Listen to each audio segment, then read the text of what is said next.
Welcome to Talk Cosmos, the show where Sue Minahan and her panel of guests bring you insightful conversations to awaken consciousness for soul growth. Come journey with us through astrology's energetic cycles and get ready to understand your path in the cosmic roots of the stars.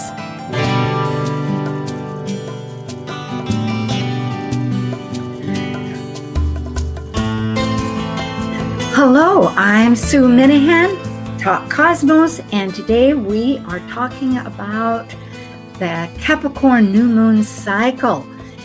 It's very exciting. We have actions that are still in retrograde beginning this new year, and it's changing a focus. It's changing a focus from our manifestation to cutting away what in Cancer might be, because it involves our go-to planet, Mars, what may no longer be serving us for our security. This is all in conversation with my great team that I have and that you love, I know, because I thank you so much for joining us and always for supporting and liking and subscribing to Talk Cosmos. We are now ready for Kaleidoscope Visions. Understanding the cosmic energies influencing our consciousness by the 4 major moon phases for the month, this is your Kaleidoscope Visions panel. I'm Sue Minahan, founder of Talk Cosmos since 2018. I'm an evolutionary astrologer, consultant, speaker, writer, vibrational astrology student, Dwarf Planet University graduate, Kepler Astrology Toastmasters Club charter member. I have a fine arts music degree plus a certificate in jazz. I'm an artist, musician, and certified color energy life coach. Especially, I love mythology and esoteric philosophies. I'm Amanda Pierce. I'm a soul-centered astrologer, blending intuition into my practice. I believe the universe is always working for our highest good and seek to empower my clients in our readings. I teach a 4-week series of empowerment-based meditation classes that connect you deeper into your own intuition and innate power. I work in communications with a passion for employee experience. I also have a BA in psychology. I'm passionate about healing and enjoy helping others create new realities and shift old paradigms. And I'm John Chenworth, a Seattle astrologer with more than 25 years experience. I use a blend of evolutionary, traditional, and archetypal techniques and constantly attend workshops and lectures to further hone my skills. I hold an MFA in poetics, an MA in teaching, and an astrological diploma. I've lectured at NORWAC and served on the WSAA board. I have worked in general and special education classrooms, both as a teacher and mentor. I also enjoy reading, penning poems, riding a bike, and going on road trips around the great state of Washington. And like the Sufi poet Rumi says, you are the entire ocean in a drop. Hello, Amanda, and hello, John. How have you guys been?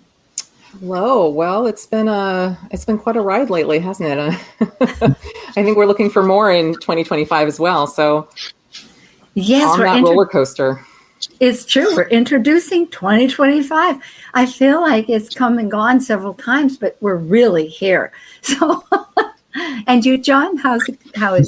Kind of a busy 2 weeks and just looking forward to the new year. And let's see what happens. Okay, we will. Amanda Pierce is at Amanda Moon Astrology at Gmail.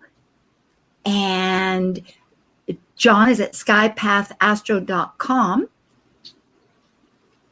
And I think we're being asked to check our microphone, John. But anyway, in the details, more in the details. And I'm at Talk Cosmos, and thank you for joining us always. We always begin talking about the luminaries. It's nature's clock.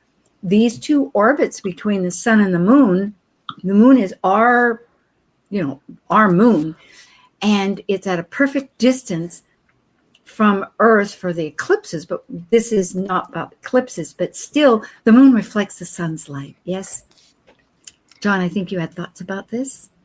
Yeah, the moon is the reflector of the sun. I also think of the sun's light coming, and then that light comes into us, and we internalize it and see what we do with it. I don't know. That's very true, because it's actually emitting the sun's light, which here is in Capricorn. So it's Capricorn light transferred into the new moon would be in its pureness, and then for each quarter phase, it shifts. It's amazing. Amanda, Well, I want to say one thing though. The new moon also kind of might have a color for the whole cycle of this moon. Mm-hmm. Yeah, definitely. And the moon is, it can be kind of an intermediary between the earth and the sun. And the sun is the spirit. And the moon allows us to see the sun's light in a way that won't blind us. Because we can't stare right at it, right? So it provides us a way of interpreting and digesting the content. And I love this because it's through the darkest moments, isn't it? Metaphysically, we always talk about as soon as you turn the light on, the darkness changes.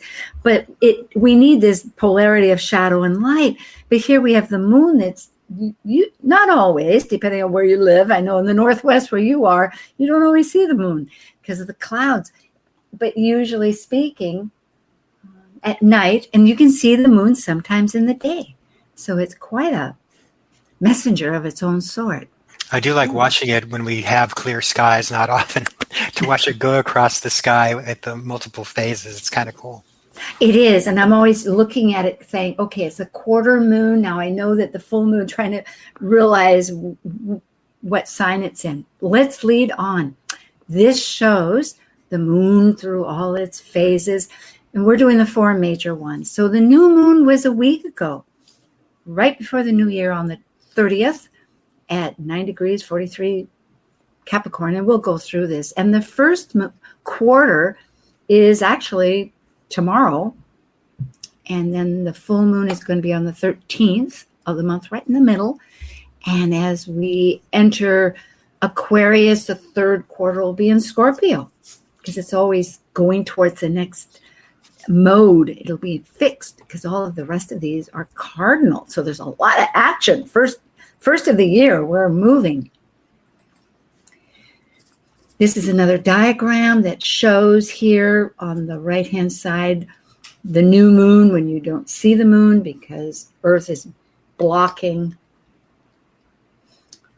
the light, and it just shows the pattern of the 4. The new moon is the seed point. And as you were saying, it's coloring, it's that lens, it's that backdrop for the entire cycle. And it's almost 10 degrees, but not quite. They're at 9 degrees for about 5 months, all of these new moons. But Saturn is the guiding ruler. That's a significance. And then with the first quarter moon, it's crisis in action. And it's waxing, meaning it's increasing that light. It's half lit. And in Aries, it's Mars. But Mars is retrograde the entire month. And as of the 7th, as we'll find out, it's going to go back into Cancer. Right now, it's just at the very end of its Leo that it has been. Yeah, there's a with all the cardinal energy that you mentioned and Aries moon, and there's a lot of action, like desire. It's also, we're primed with the start of 2025 to always want to take action. That's part of the Capricorn energy. But it'll be interesting to see how this all plays out with that Mars retrograde. It's not going to be a straightforward action. It's true, because especially from Leo, we could manifest ourselves. It's Leo wants that, is that need to manifestation, to actualize, become, but with much more cautionary in Cancer. And importantly, like, what's your foundation? Have your actions really, are they securing your path that you want to go forward? I know I'm making a lot of realizations that I need to get some additional, various ways of increasing my timeline, et cetera, et cetera, et cetera. Think about a Cancer, how it always moves from side to side and never forward. And so Mars is having to, I have to go around this and go around that. It'll do it. It'll directly have to do it, but it'll have to avoid things or make new paths constantly. It's a good being open to that.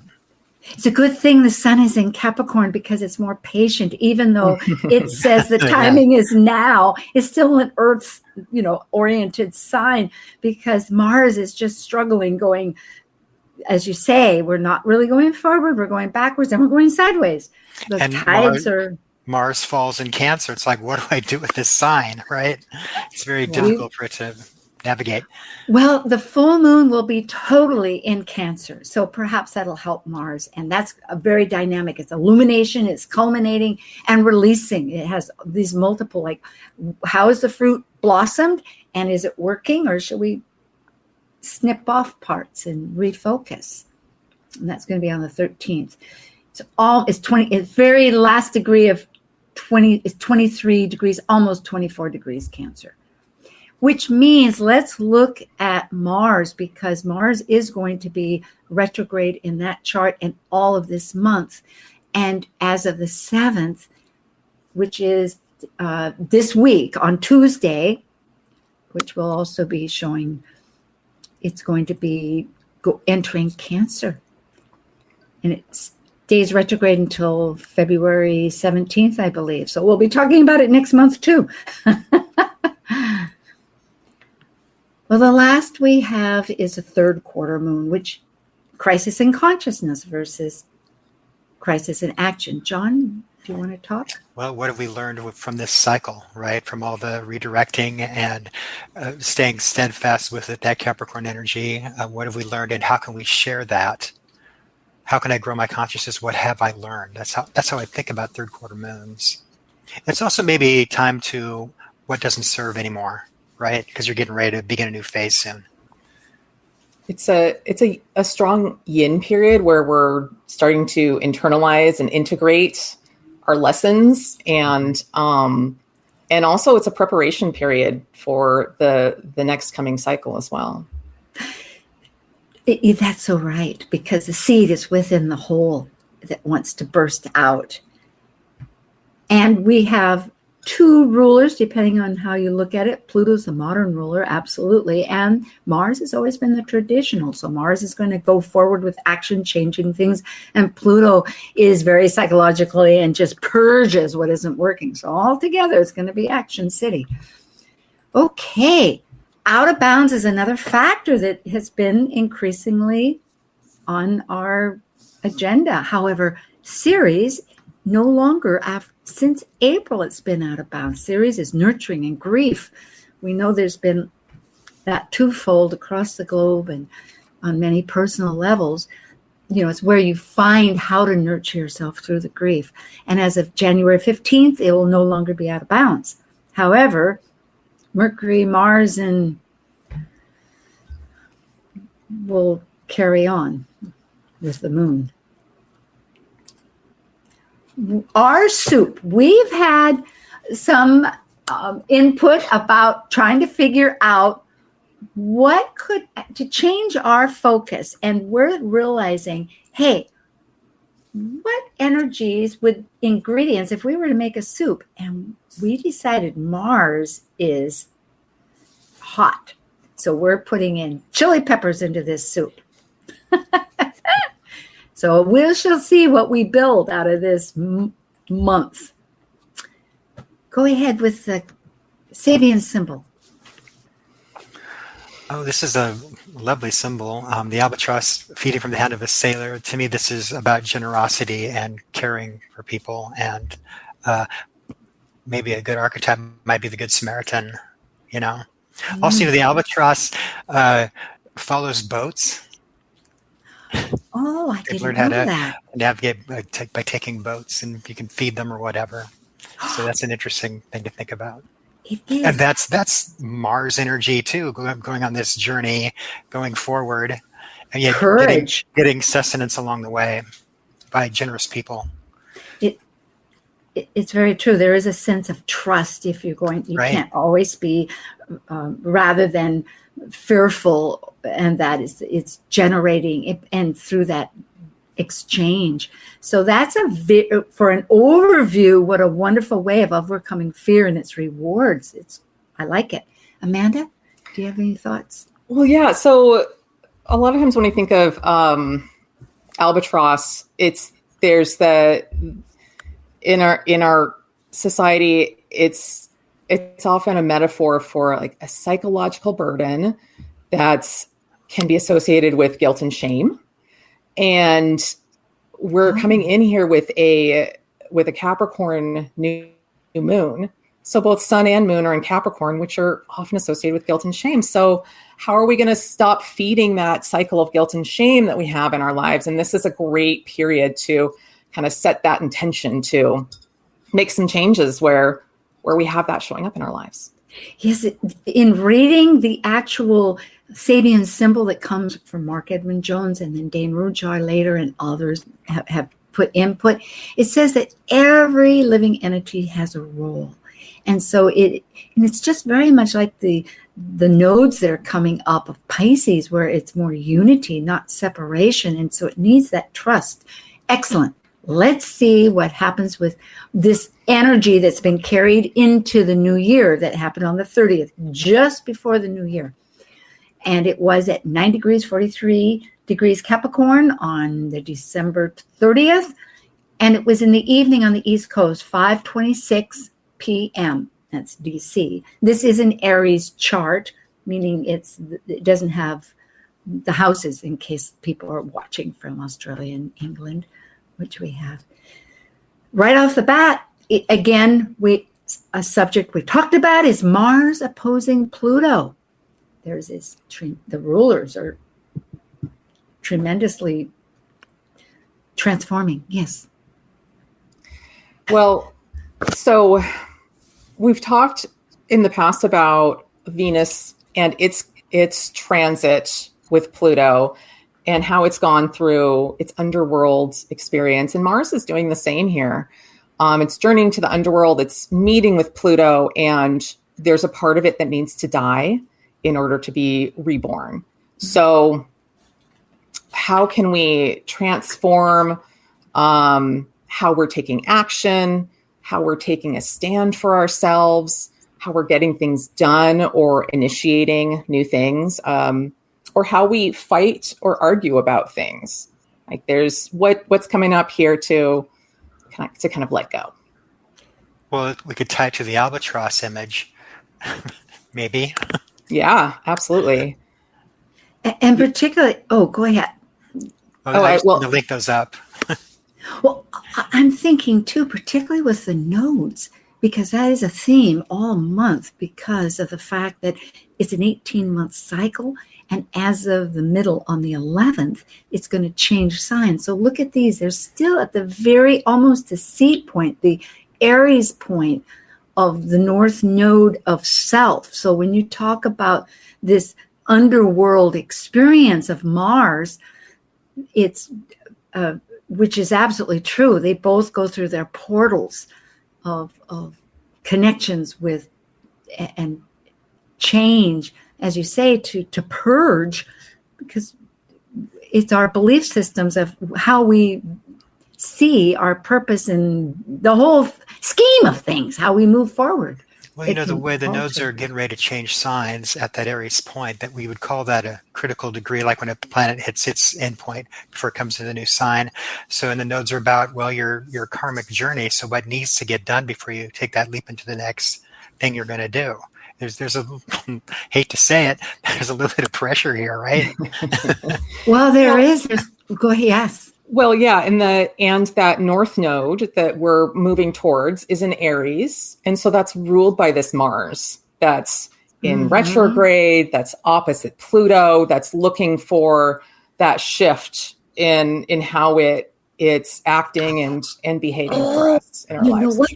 It's the last, I'm so sorry. I get this brainstorm and it's like a tsunami coming in.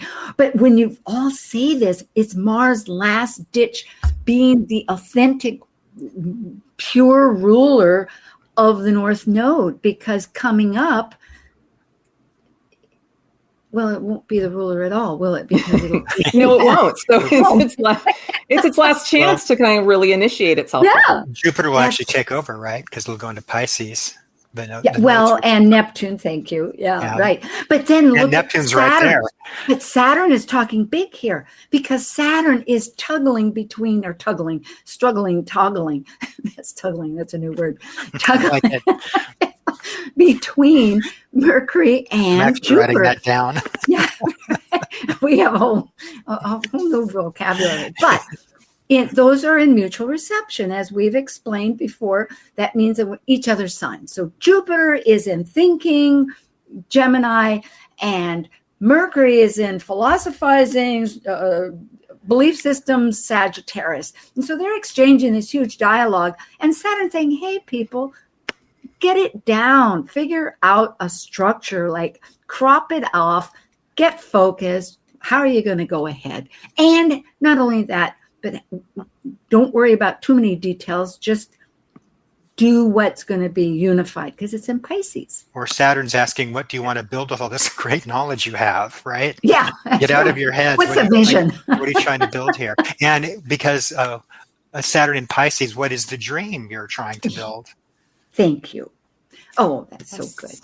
Yeah, in this this last period where we have Mars ruling the North Node, at least in this new moon period, it's Mars is in Leo, and the Sun is in Capricorn here. So there is more seriousness to it. There's more maturity and more potential ability to kind of take that Mars drive and use it in a way that's empowering for yourself. Willingness for accountability, I was thinking, and what you're saying. And that's excellent. That's like feeding a direction. It may be retrograde, but it helps us move into 2025 saying, I think I see a plan there. Yeah. Absolutely. Yeah, I'm really liking all of this Capricorn energy that we have over the month to kind of help us negotiate with some of the heat of Mars. So, because if we really looked at astrology, and there is this extra energy, sesquiquadrate, as they call it, but not to get too tangled up in the name of it, but it's an extra focus of action. We are struggling between how to go ahead in our thinking. We're really working at that. I don't know if struggle's the right word, but it's a definite theme. And the other one is that new moon that wants to open its light up with working with the changes that are happening, as we can know. Well, shall we go on to the next one and see? Can I just say one other thing that I really like about this chart is Venus square Uranus. And so Venus is your self-worth, it's your net worth, your relationships, and what you value in life. And last month it was conjunct Pluto, and it kind of went through this rebirth process, and it's now in Aquarius, and it's got all this new freedom. With the square to Uranus, we might see that amplified even more. And there might be a need to break free from relationships that aren't serving you anymore and that don't align with your values. And just a note to, I guess throughout this whole month is being gentle with others, because there's some spicy pieces, and if you do need to step back from a relationship, do it with as much kindness as you can.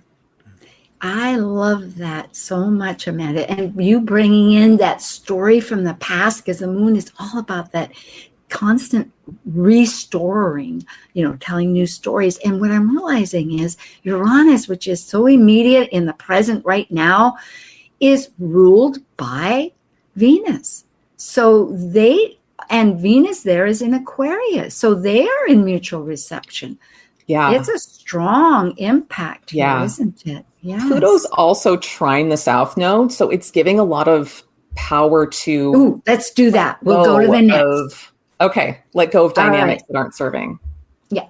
And we are just always refocusing on the idea of the point of Thales. It's not something talked about a lot, just so you don't get caught up in names, but it is sacred geometry. It's constructive.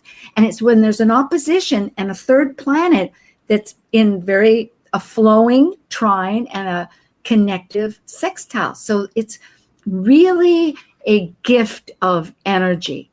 And the mystic rectangle has many of these. So that's why this mystic rectangle is, as John says, building a mystical block. It's like a brick. I call it a mystical brick because they're trines and they're good, playful energy, and you can build with them. You can make something with them.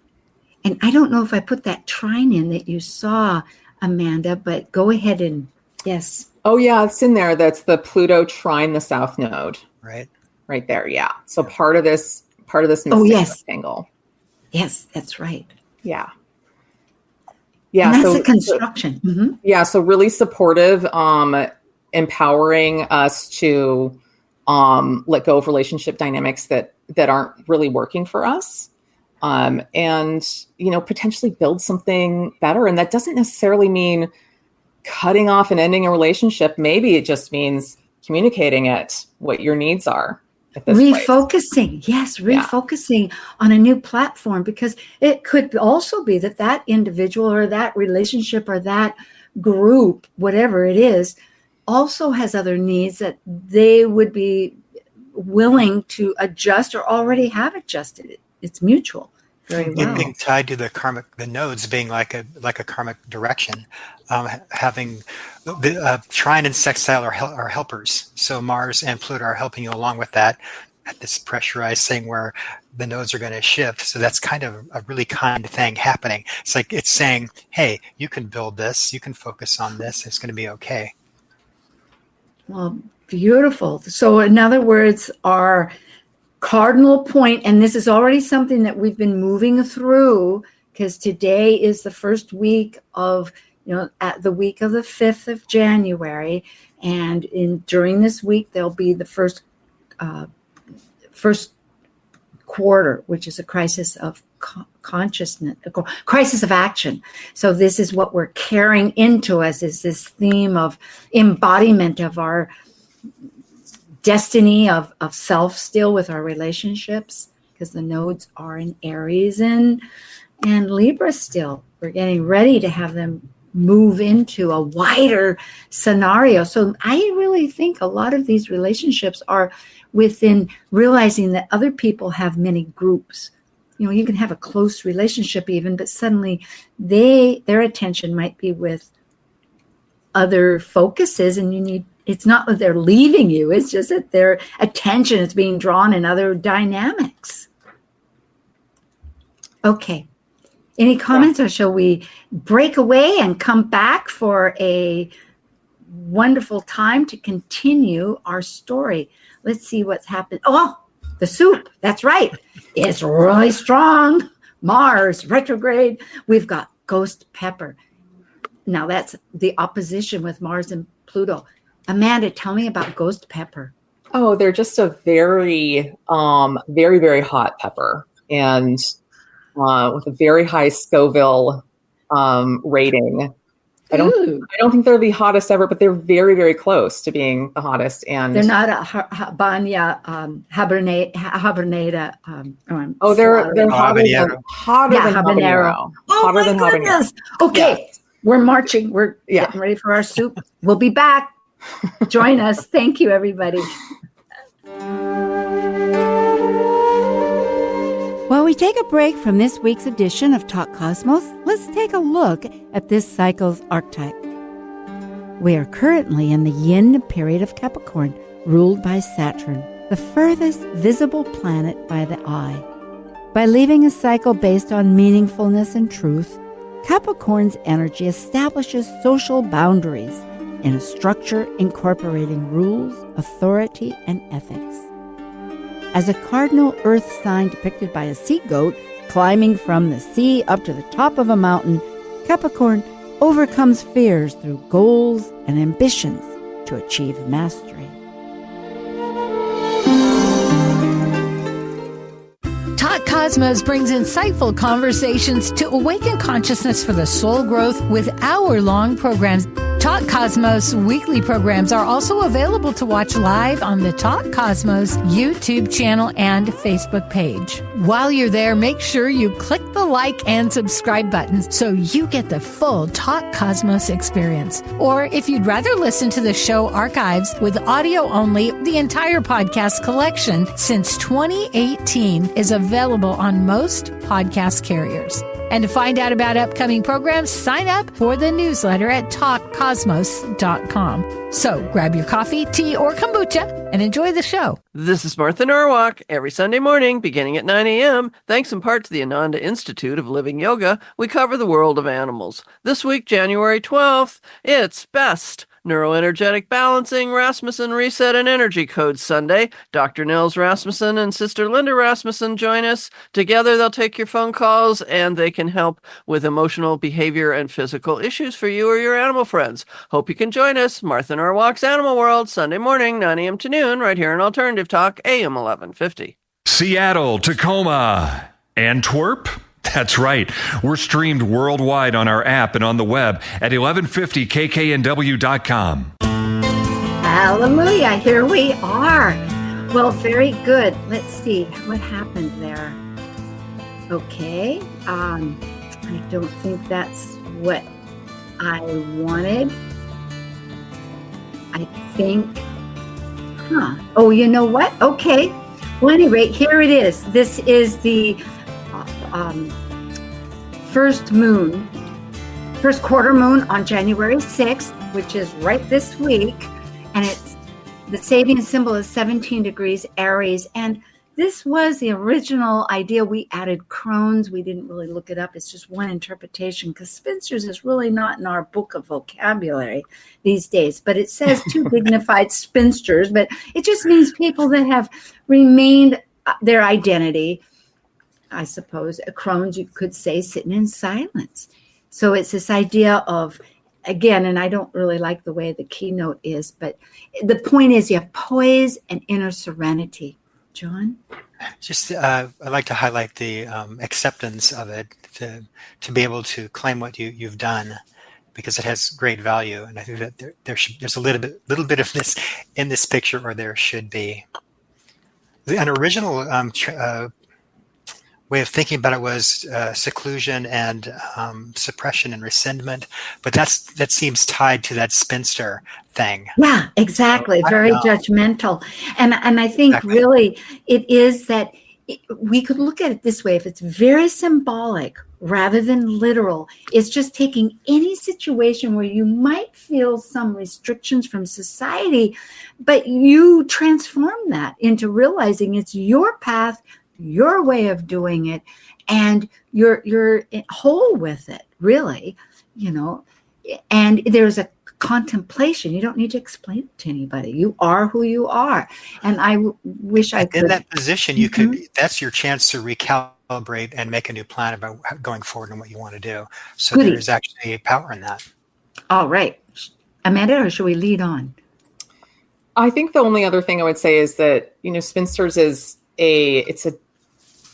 it's when this was written, a term that was often thought of negatively, but spinsters also, when there were considered spinsters, they weren't beholden to a man. They had their freedom, and there's a lot of value in that. And it reminds me of the Vestal Virgins in Rome that were, they didn't marry, and they had all this freedom to own property, and they had rights that even men in Roman times didn't have. And in this chart, Pluto is square Vesta, which is the sign of the Vestal Virgins. So there's this empowerment piece running through it.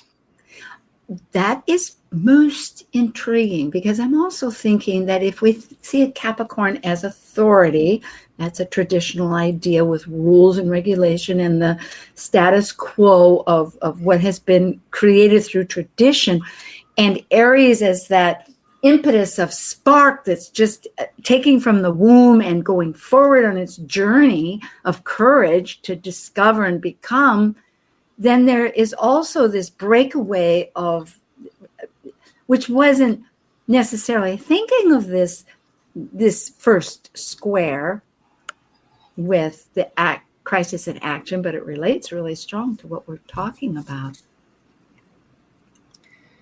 Yeah, the first quarter moon is the period where we start to have a little bit of resistance coming forward that's going to play out for the rest of the month. And it's a time when we need to start confronting our environment. And it's traditionally when we're taking action.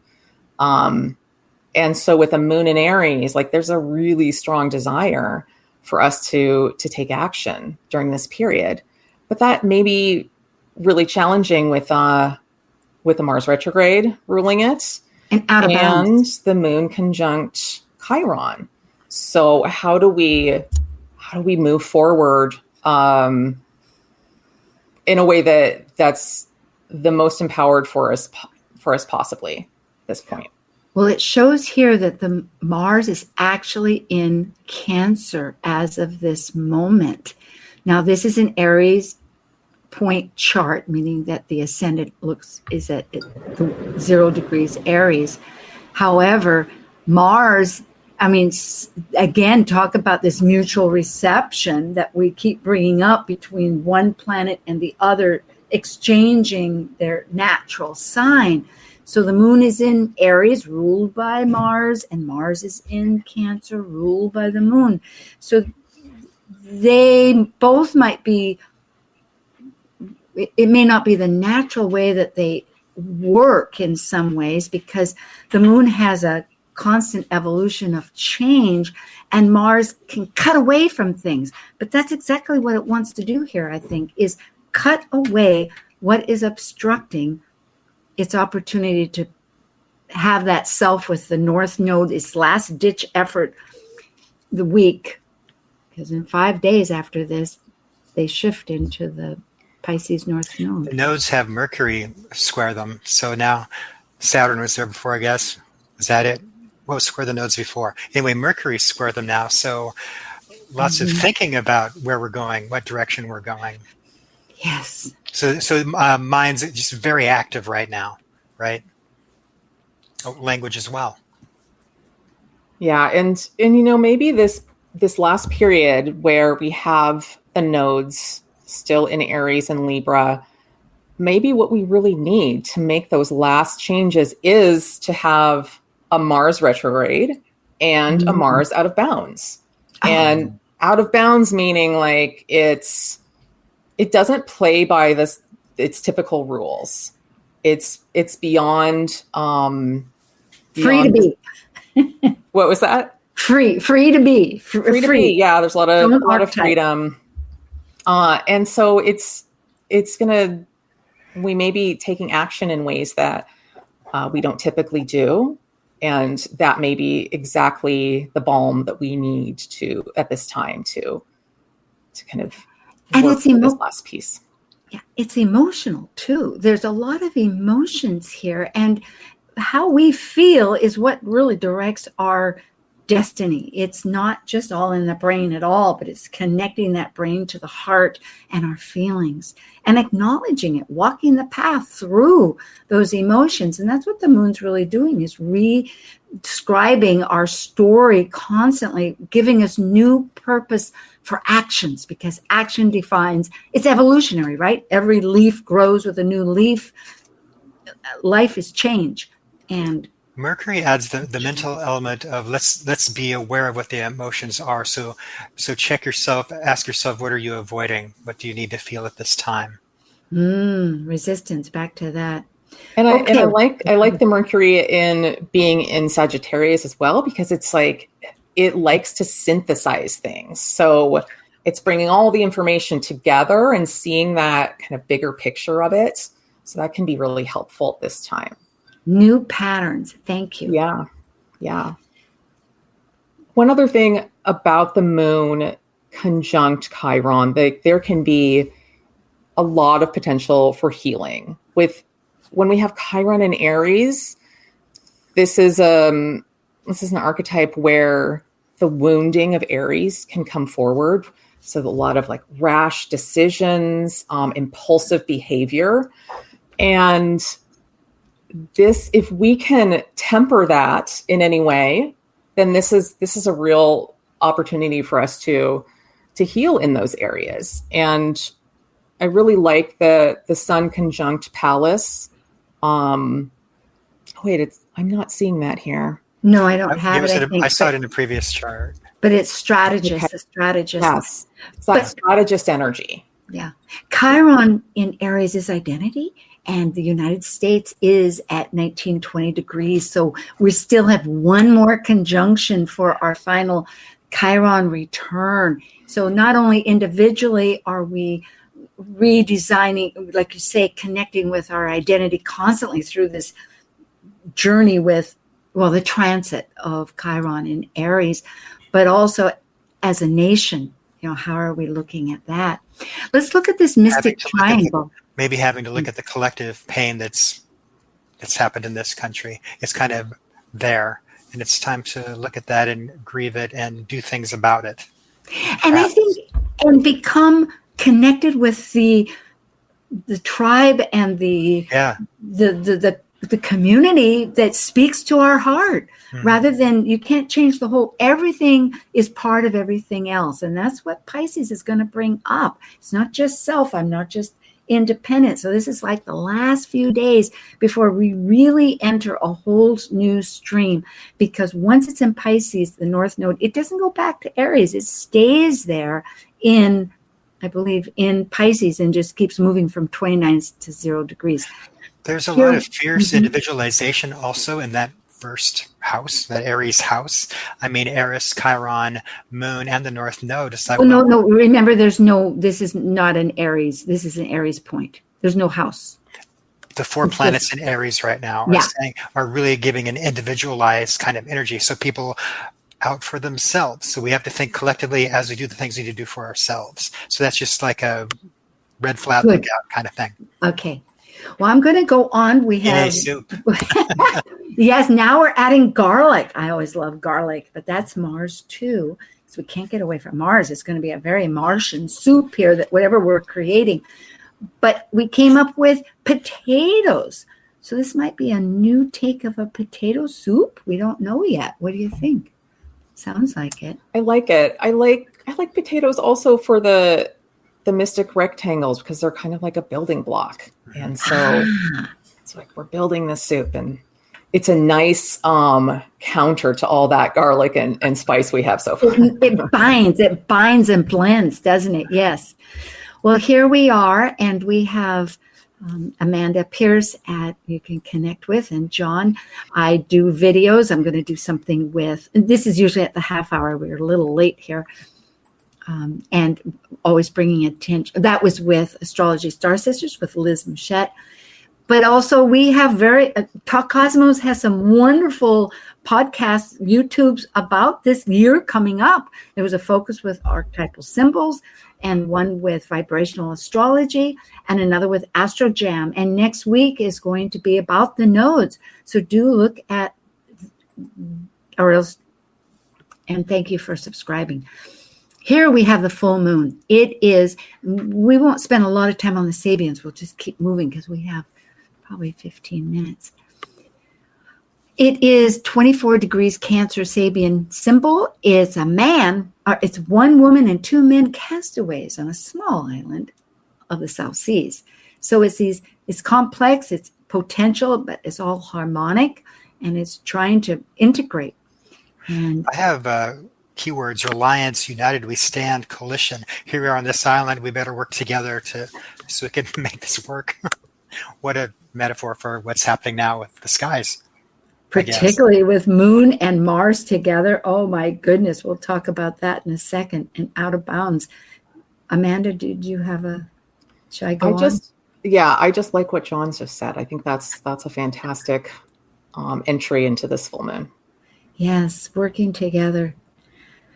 So it illuminates, it culminates. It is the seed that has blossomed. It's in the full light. And if you see something you don't like, it's time to release it. And that is going to be 23 degrees, 59 minutes in Cancer on the 13th of January. So it's a full moon in its own sign of Cancer. It's quite intuitive. And in the East Coast, it's going to be in the evening at 10 o'clock, 26 minutes and 38 seconds, if we want to be exact.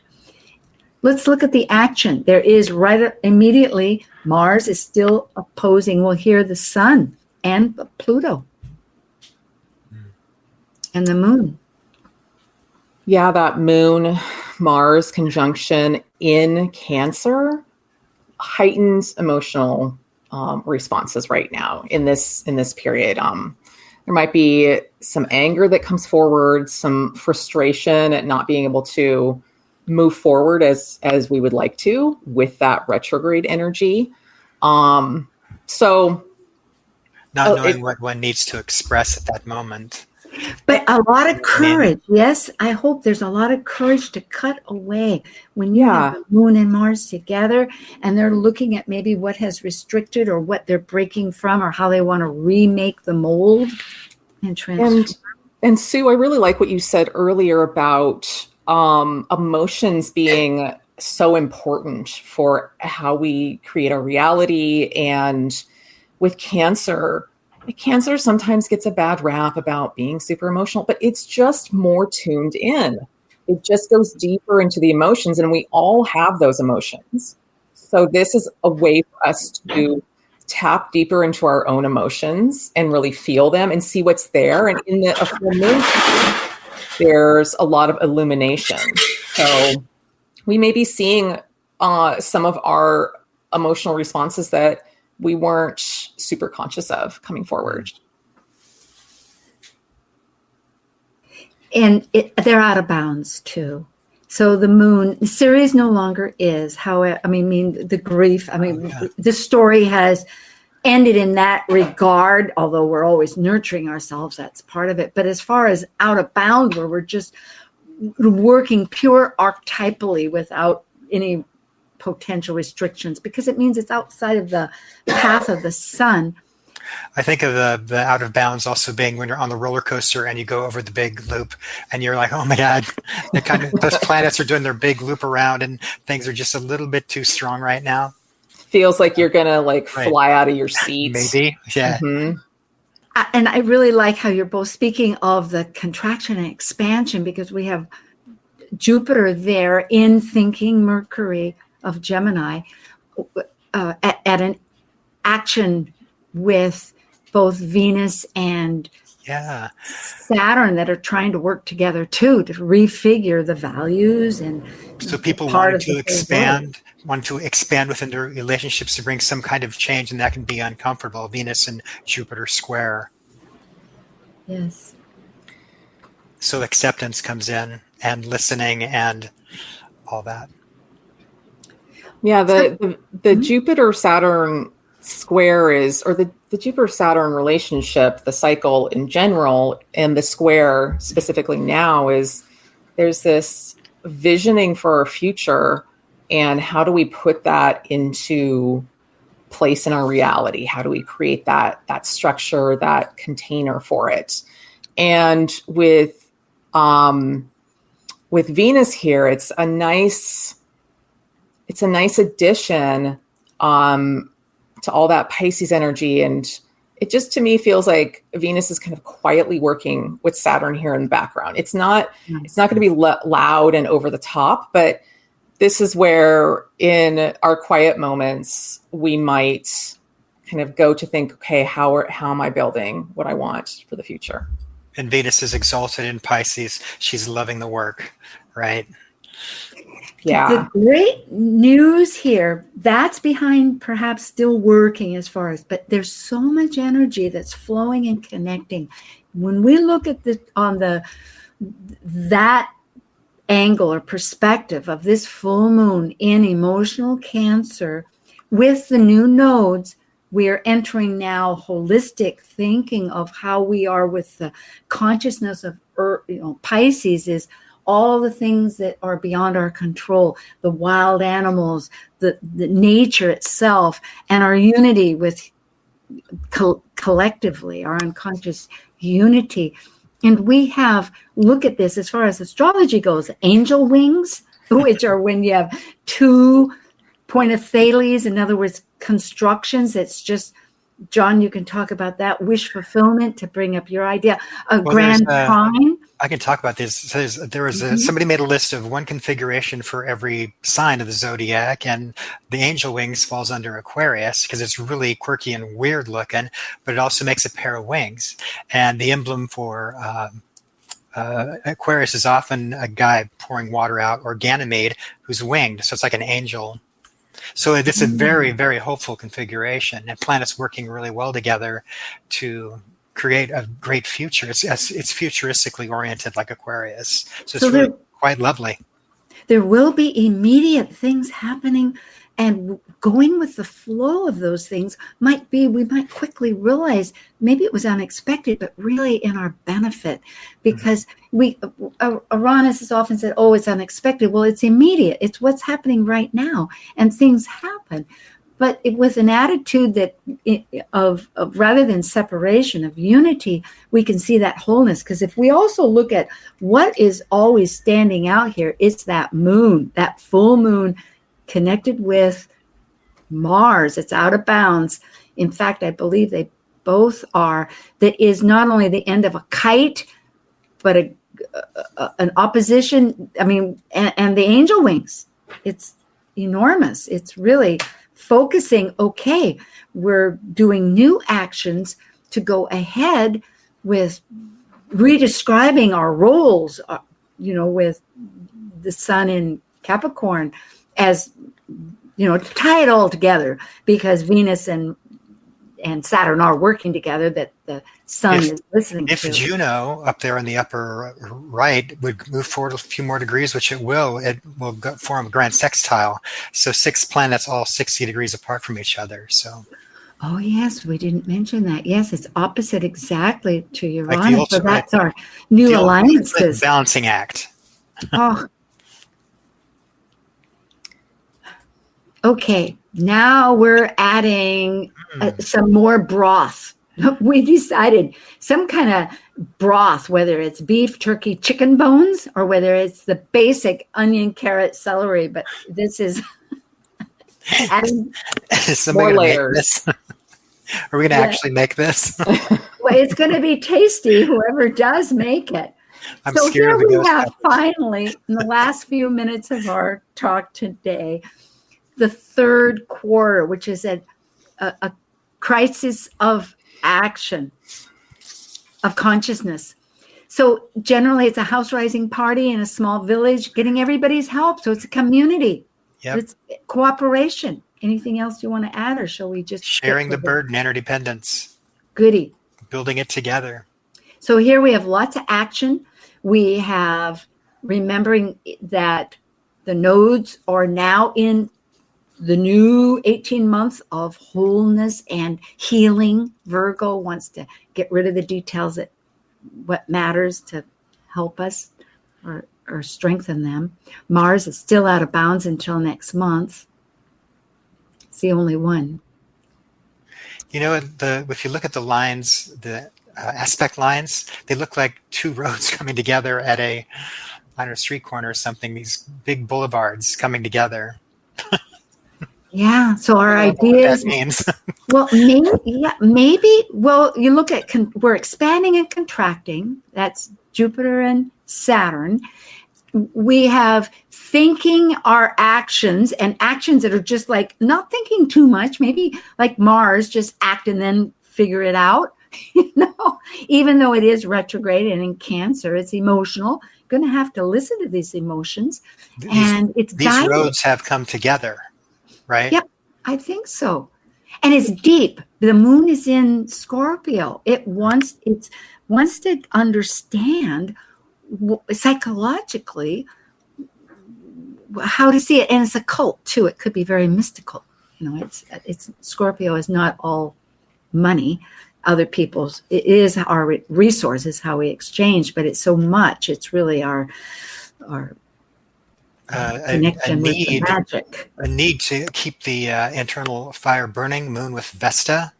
So really being true to yourself, perhaps. And at third quarter, last quarter moon, it's about that integration piece. And we have the sun conjunct Pluto, moon square Pluto. There's a lot to really integrate that we've learned from this month about our empowerment. Yes. Oh, I like this. Well, we have quite a soup. We added coconut milk for those angel wings. So if you try it, good luck. And let us know how it goes. Yeah, exactly. So this is the whole broth, chili, ghost pepper, ginger, and garlic. There goes Mars. Potatoes. Maybe go easy on the peppers. They are really I Very don't easy. know. It's going to be intense, but you have celery and broth and coconut milk, and so it's lots of fun. Thank you, everybody, for downloading, subscribing, and liking. And this is Kaleidoscope Visions. It's really been a great pleasure to open up the new year.